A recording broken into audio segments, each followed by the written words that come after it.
औसान मैया की जय हो। आज मैं आप लोगों को औसान माता की बहुत ही सुंदर कहानी लेकर के आई हूँ। एक बूढ़ी अम्मा की बहुत ही दुख भरी कहानी है। आप लोग इस कहानी को पूरी ज़रूर सुनिएगा। आप सबको कहानी बहुत पसंद आएगी। पसंद आए कहानी तो वीडियो को लाइक कर दीजिएगा और चैनल को सब्सक्राइब ज़रूर कर लीजिएगा। एक बोल बोलिए औसानी मैया की जय हो। एक गांव में एक सास बहू रहती थी। सासू अम्मा जो थी, बूढ़ी अम्मा, वो औसान मैया की बहुत बड़ी भक्त थी, बहुत पूजा पाठ करती थी, उनको मानती थी। लेकिन जो बहू थी वो बहुत ही दुष्ट थी। उसे अपनी सास की जरा भी परवाह नहीं थी। बेचारी बुढ़िया को हमेशा सताती रहती थी। एक दिन की बात थी, बहू अपनी सास से कहने लगी कि देखो अम्मा, तुम पड़े पड़े करती क्या हो? हमेशा खाती हो, पचाती हो, कुछ काम धंधा तो करती नहीं हो। एक काम करना, कल से मैं तुम्हें मट्ठा दिया करूँगी और वो मट्ठा तुम मटके में ले जा कर के पूरे गांव बेच करके और मुझे 1 महीने में हिसाब ला करके देना। बूढ़ी अम्मा कहने लगी, अरे बहू, दूध तो कोई खरीदता नहीं है, माठा कौन खरीदेगा? लेकिन बहू के आगे कहाँ चली उसकी। बहू चिल्लाने लगी, कहने लगी, आपको तो बस बहाना चाहिए, हमेशा फुर्सत चाहिए, हमेशा सोने का चाहिए, आराम चाहिए, काम तो चाहिए नहीं। बूढ़ी अम्मा बेचारी दर्द से अपने चुपचाप कमरे में चली गई और सोचने लगी कि मैं करूँगी क्या कल से। जैसे ही सुबह हुई, बहू ने क्या किया, एक मटकी में मट्ठा भरा और सास को ज़बरदस्ती थमा कर घर से निकाल दिया। बोली, जाओ पूरे गांव में मट्ठा बेच करके आना और पूरे 30 दिन में मैं हिसाब लूँगी कितना पैसा तुमने इकट्ठा किया है। सासू अम्मा बेचारी रोते हुए, आंखों में आंसू लिए, दर दर भटकती रह गई। पूरे गांव में भटकती रही, लेकिन उसका जरा सा भी मट्ठा नहीं बिका। बेचारी असहाय होकर के गांव के बगल में एक पीपल का पेड़ था, वहीं बैठ गई। अब सोचने लगी मन ही मन कि ये मट्ठा लेकर के मैं अगर घर गई तो मेरी बहू बहुत गुस्सा करेगी, मुझे खाने को भी नहीं देगी। इससे अच्छा है ये मट्ठा मैं यहीं गिरा देती हूँ। और उसने क्या किया, पीपल के पेड़ में वो मट्ठा गिरा दिया। अब दूसरे दिन से वो ऐसे ही निरंतर करती रही। पूरे 30 दिन तक उसने क्या किया, गांव भर घूमती, मट्ठा नहीं बिकता, क्योंकि मट्ठा कोई खरीदेगा ही नहीं।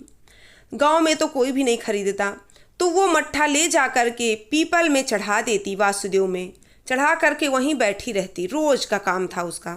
जब 30 दिन पूरे हो गए, लास्ट दिन था, तो बैठ करके पीपल के पेड़ के नीचे रोने लगी और सोचने लगी कि अब तो 30 दिन पूरे हो गए, अब तो मेरी खैर नहीं, बहू तो मुझे मार ही डालेगी। अभी तक उसको लगता है कि मैं पैसे इकट्ठे कर रही हूँ, लेकिन उसको क्या पता कि यहाँ माठा कोई नहीं खरीद रहा, मेरा माठा बिका ही नहीं। अब वो रोते रोते बेचारी परेशान थी। तभी औसानी मैया एक बूढ़ी अम्मा का भेष धारण करके वहीं से निकल रही थी। उन्होंने देखा कि ये बुढ़िया रो रही है, आकर के उसके पास पूछने लगी। बोली, क्या हो गया, क्यों रो रही हो? बूढ़ी अम्मा कहने लगी, मेरा दर्द कोई नहीं समझ सकता। औसानी मैया कहने लगी, बताओ तो, अगर समझने वाला होगा तो हम ज़रूर समझेंगे। बुढ़िया ने अपनी पूरी दुख भरी कहानी औसानी मैया के सामने प्रकट कर दी, सुना दी उन्हें कि कैसे उनकी बहू उन्हें प्रताड़ित करती है। औसानी मैया ने कहा, अच्छा ऐसी बात है, आज तुम्हें हिसाब देना है?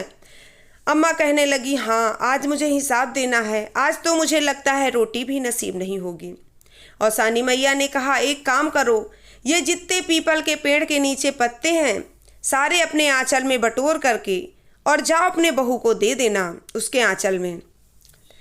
बेचारी अम्मा सोचने लगी, अब तो और मारी जाऊंगी, पत्ते लेकर के गई तब तो वो मार ही डालेगी मेरे को। औसानी मैया ने कहा, तुम लेकर के तो जाओ। बूढ़ी अम्मा वो पत्ते अपने आंचल में बटोर करके घर जैसे ही पहुंची, बहू जोर से चिल्लाई, आ गई मट्ठा बेचकर, अब चलो मुझे हिसाब दो 1 महीने का, 30 दिन में तुमने क्या क्या काम किया है, चलो इकट्ठा मुझे हिसाब दो। बूढ़ी अम्मा कहने लगी, बहू देखो मैंने इतनी ही आमदनी है मेरी, लो आंचल फैलाओ और देखो मैं क्या लेकर के आई हूँ। बहू के आंचल में जैसे ही उसने डाला, वो सब सोना चांदी पैसे में बदल गया। माता रानी की कृपा इतनी हुई कि वो सब पैसा हो गया, सोना हो गया। बहू हैरान रह गई, कहने लगी, बताओ अम्मा, आपने कहाँ चोरी की, कहाँ डकैती डाली? इतने पैसे तो मट्ठे से आ नहीं सकते हैं, क्या किया है तुमने? तब सास ने सारी कथा सुना दी कि कैसे वो क्या क्या करती थी, सारी सच बात बता दी। अब बहू के मन में लालच आ गया। बहू कहने लगी, अरे जब तुमने किया तुम्हें मिला, अब मैं भी करूँगी, मुझे भी मिलेगा। एक काम करना अम्मा, कल से आप मुझे ज़बरदस्ती मटके में मट्ठा लेकर के देना, मैं भी ऐसे लेकर के, और मुझे डांट करके कहना कि 30 दिन में हिसाब लूँगी। ऐसा कह करके भेजना तो मुझे भी पैसे रुपया मिलेगा। अम्मा कहने लगी, अरे मूर्ख, कुछ नहीं होता है, लालच करने से कुछ नहीं होता है। मैं तो सचमुच, मुझे दुख था इसलिए मैं रो रही थी, इसलिए मुझे शायद है माता रानी ने, बूढ़ी अम्मा ने, पता नहीं कौन थी, मुझे खुद ही नहीं पता, उन्होंने जैसा कहा मैंने वैसा किया। अब तू लालच में आ रही है। लेकिन उस दुष्ट बहू के आगे सास की एक न चली। वो ज़बरदस्ती मट्ठा लेकर के निकल गई और वैसे वैसे करने लगी जैसे उसकी सास ने किया था। पूरे 30 दिन वो पीपल में जल चढ़ वही माठा डाल करके और वहीं बैठ जाती। लास्ट दिन आया, रोने धोने का नाटक करने लगी, वहीं बैठ करके ज़ोर ज़ोर से चिल्लाने लगी। औसानी मैया निकली, कहने लगी, क्या हुआ बेटा, क्यों रो रही हो? उसने झूठ मूठ का सारा दुख अपने औसानी मैया के सामने कह दिया कि मेरी सास तो बहुत दुष्ट है, मुझे प्रताड़ित करती है, मुझे मट्ठा देती है बेचने के लिए, मैं क्या करूं, आप ही बताओ अम्मा, मैं क्या करूं? औसानी मैया तो सब समझ रही थी, उसकी चाल तो सब जान रही थी। फिर भी औसानी मैया ने कहा, एक काम करो बेटा, तुम जाओ, ये पीपल का जितना पत्ता है अपने आंचल में बटोर करके ले जाओ और घर के एक कोने में डाल देना। वो लालच में जल्दी जल्दी पूरा पत्ता समेट करके आंचल में और घर आई। कहने लगी, अम्मा अम्मा देखो मैं क्या लेकर के आई हूँ। अम्मा कहने लगी, देखो बेटा, जाओ अपने कोने में कोई डाल दो घर के। वो जैसे ही घर के कोने में डाली, वहाँ से सांप बिच्छू गोजर सब भागने लगे, दौड़ने लगी चिल्ला करके, अम्मा देखो ये क्या हो गया, तुम मुझे झूठ बोल करके क्या करके दी, मुझे तो सांप बिच्छी दिख रहे हैं। अम्मा कहने लगी, देखो लालच में कुछ नहीं होता है, मुझे लगता है वो माता जी थी जो मेरे ऊपर प्रसन्न होकर, सच में मैं दुखी थी इसलिए मुझे पैसा रुपया दिया ताकि मैं और दुखी ना रह सकूं। तुमने लालच किया इसलिए माता रानी ने तुम्हारी आंखें खोली हैं। अब तो समझ जाओ बहू कि ना तो किसी को प्रताड़ित करना चाहिए और ना ही लालच करना चाहिए। मैं दुखिया तो थी ही, पर जितना ला सकी उतना ला दी। अब तुमने लालच किया इसलिए तुम्हारे आंचल में उन्होंने क्या क्या भर दिया, तुम खुद ही देख लो।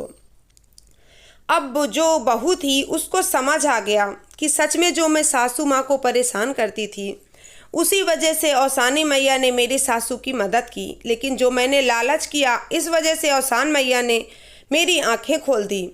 वो सासू के पैर में गिर करके माफ़ी मांगने लगी, अम्मा मुझे माफ़ कर दो, मुझसे बहुत बड़ी गलती हो गई, अब से मैं आपको बिल्कुल परेशान नहीं करूँगी। तब सासू माँ कहने लगी, बेटा मेरा तो धर्म है कि मैं तुम्हारे अच्छे से रहूं, तुम्हारे साथ तुम्हें बेटी समझती रही, लेकिन तुमने ही मुझे कुछ नहीं समझा। अब तुम मेरे सामने अभी मत मांगो, औसानी मैया की पूजा कराओ ताकि इस जो घर है हमारा इसमें खुशहाली बनी रहे। तब से लेकर के बहू अपनी सास को खूब प्यार करने लगी, मानने लगी, उसकी सेवा करने लगी और हर गुरुवार को महीने में 2 महीने में औसान मैया का पूजा करने लगी। औसानी मैया की कृपा से उनके घर में बहुत सारा धन दौलत हो गया, अच्छे से वो लोग रहने लगे, सास बहू खूब खुशी खुशी रहते।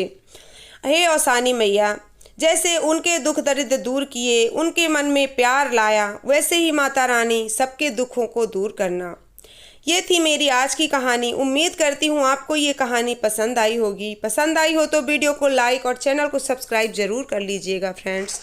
एक बोल बोलिए, औसानी मैया की जय हो।